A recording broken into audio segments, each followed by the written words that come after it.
Fala pessoal, voltei aqui então para o nosso último vídeo dessa nossa segunda aula, tá? Então vamos falar aqui sobre os modelos mecanicistas e empíricos, tá? Então esses modelos desempenham um papel importante em quase todos os problemas da engenharia, tá? Então, para a gente correlacionar o que são esses problemas mecanicistas e empíricos, tá?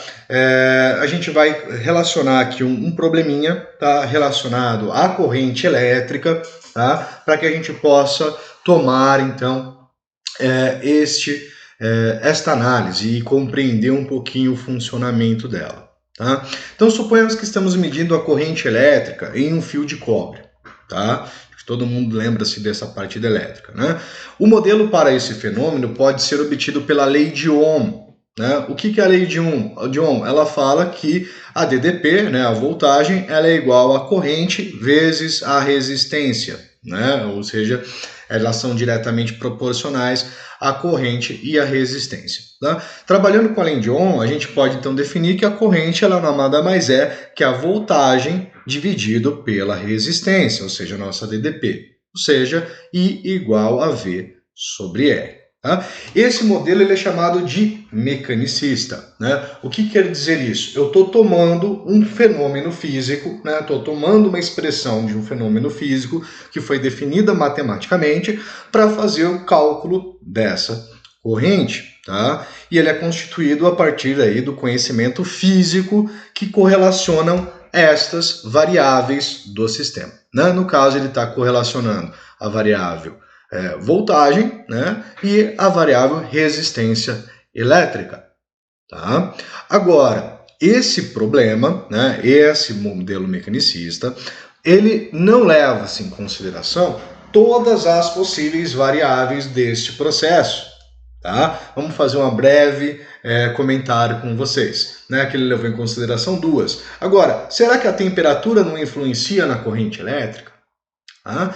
Por exemplo, se eu levo em consideração que essa temperatura ela oscile dentro desse sistema, né, o que vai acontecer? Oscilação de temperatura vai provocar dilatação, tá, ou compressão do próprio fio de cobre.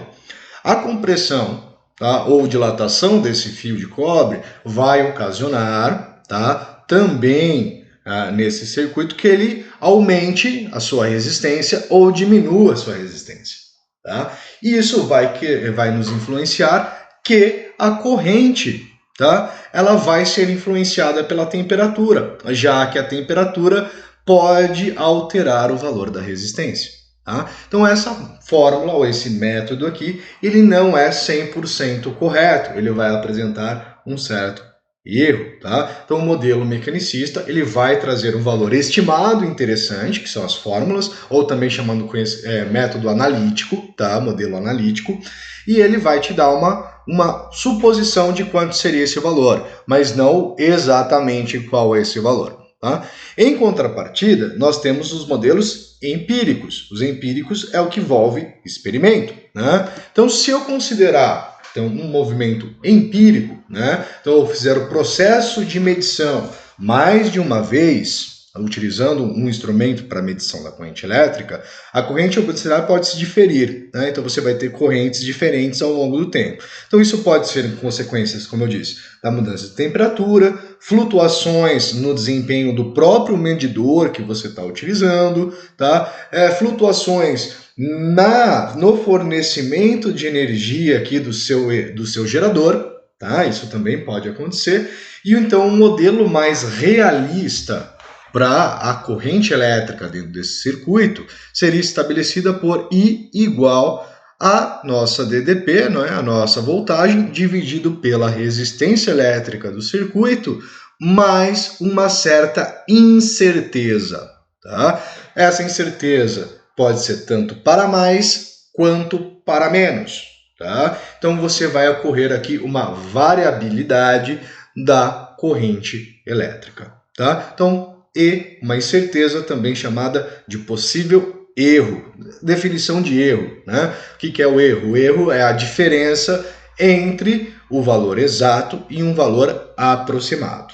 Tá? Então, se eu pego o valor aproximado mais o valor de erro, eu possuo um intervalo chamado intervalo de confiança, que gera um intervalo onde que o valor real ele se encontra, né? Mas a gente não pode afirmar com certeza qual ele é. Tá?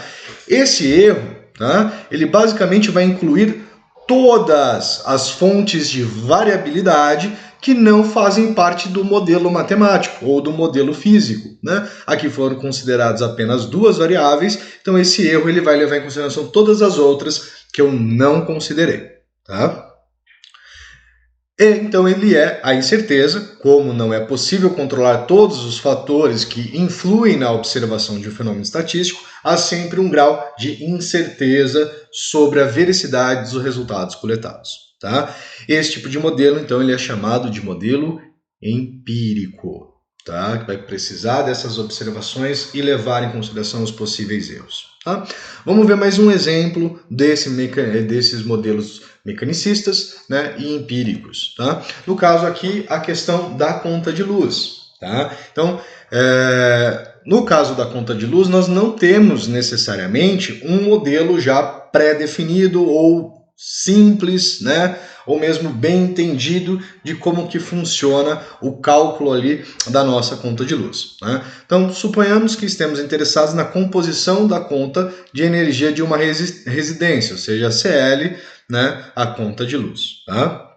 Sabemos que ela está relacionada com algumas taxas fixas que são cobradas, tá? Então TX, e, por exemplo, o tempo de uso do chuveiro.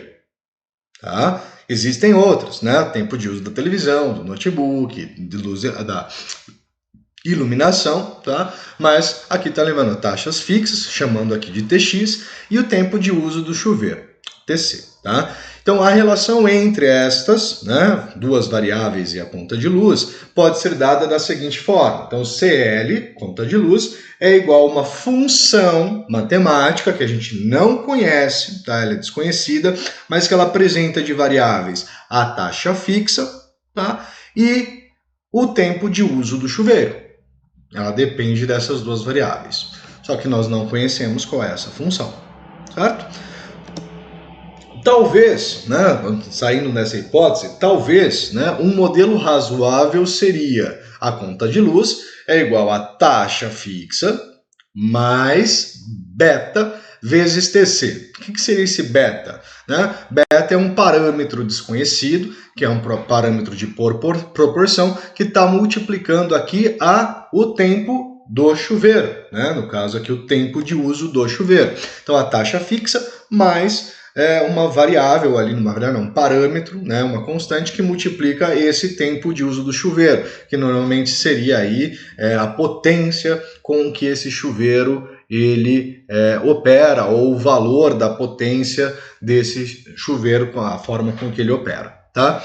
Esse modelo então não descreve exatamente o fenômeno. Tá? Então, dessa forma, devemos adicionar o termo E ao modelo. Então, a conta de luz ela ficaria algo do tipo taxa, tá, fixa, mais esse parâmetro que é desconhecido, vezes o tempo de uso do chuveiro, mais esse erro que é devido às demais variáveis que nós não levamos em consideração, né? Como a questão da iluminação, a questão de uso da televisão, a questão de uso da geladeira. Então a gente tem um possível erro, tá? Lá na frente, futuramente, tá? A gente vai ver que esse modelo ele é chamado de modelo de regressão, tá? Ou ali um ajuste linear. Tá? E o termo beta vai poder ser encontrado através de um método chamado MMQ, ou métodos de mínimos quadrados, na qual a gente, explorando os valores, por exemplo, de uma conta de luz, a gente pode estipular uma reta, né, uma reta de regressão e gerar uma expressão que possa nos fornecer valores aproximados ou mesmo valores úteis da questão do consumo de energia elétrica ou do valor da conta de luz ao longo do tempo. Tá? Então isso é uma coisa que a gente vai ver futuramente, mas então modelo mecanicista está relacionado às fórmulas já existentes e o modelo empírico ele vai levar em consideração todas aquelas variáveis, né, que não foram consideradas pelo modelo mecânico ou modelo matemático, modelo analítico, tá, considerado através deste erro. Tá? Então, basicamente, a gente pode considerar que na estatística, por se tratar bastante da parte experimental e empírica, né, de coleta de dados, que a gente vai ter sempre um valor associado a um possível erro. Tá? Pessoal, aguardo vocês, tá? No nosso momento síncrono, a gente vai estar fazendo um estudo de caso e discutindo exatamente algumas das relações que nós vimos nesse momento. Tá? Grande abraço, fui!